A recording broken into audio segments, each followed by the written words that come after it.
Hi, my name is Nexsan Tucker. With me today is Gavin Bafar from Nexsan. Hi there. We're going to be looking at a E-Series GUI demo, overviewing the initial configuration and installation of the Nexsan E-Series. So, Gavin, what are we going to see today? So we've got a system here. It's cabled, it's turned on, it's ready to be configured.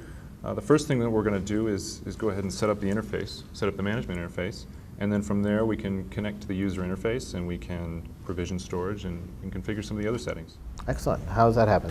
So here we have the Nexsan IP configuration tool. This is going to scan your local network and find all the Nexsan devices.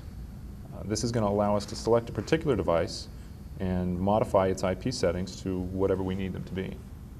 So in this case, we're already set up. We don't need to change anything, but if you needed to, it's just a matter of putting in whatever IP address, subnet mask, and gateway you need.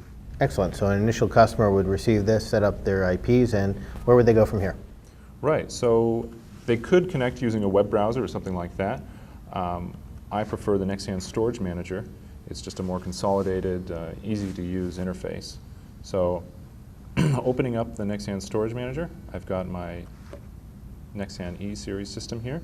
Go ahead and double-click to manage it, and here I have the full user interface. So basically, from within a Windows environment, you are now managing your Nexsan GUI. That's right. I've got the system as it's been shipped to me from production. I might want to change a few things on this device. We can go through the quick start to initially set up, and here I can define the number of arrays, the RAID level, the number of pools, pool spares, that kind of thing. So the Nexsan E-Series basically comes fully configured, but if I wanted to do a change, I have this easy-to-use GUI to do what? How can I use this? Well, let's say I don't like the fact that I only have 2 arrays. Maybe I wanted 4. I'll go ahead and select 4 in RAID 5. That sounds great. Maybe I want 1 or just 2 pool spares and 1 volume per array. That works.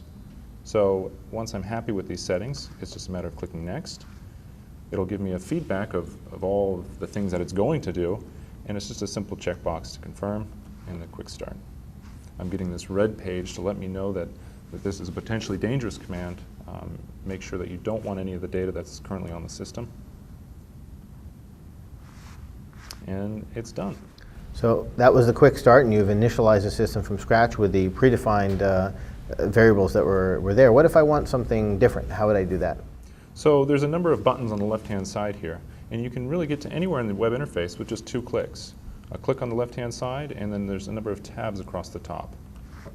So in this way, I can go anywhere within the GUI, get to any settings with just 2 clicks of the mouse.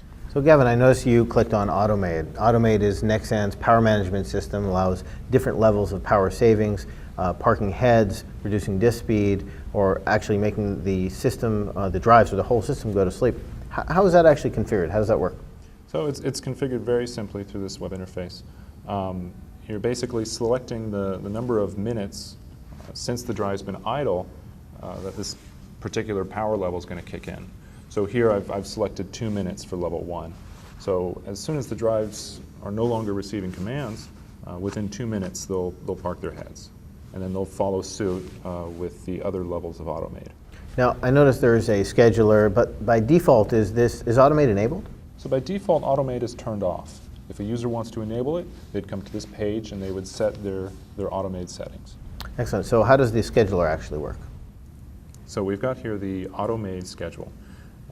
If people are worried about latency times affecting business, they can disable Automate at certain hours. So we can turn off Automate during working hours, for example, between 8 and 6. And then down here we can select a separate Automate level for pool spares, disks that aren't being used regularly.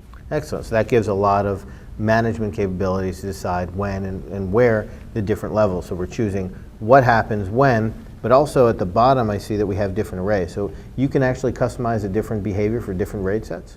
That's right. You might have a different RAID set being used for a different application, and it might be sensitive to the latency, and some of the other applications might not be. So we can enforce certain schedules at the array level. Excellent. Gavin, thank you for showing us these different feature sets in the Nexsan E-Series GUI. There are a lot more features just like this and just as simple and easy to use. If you're interested in any of them, please contact your Nexsan reseller or go to nexsan.com. Thank you.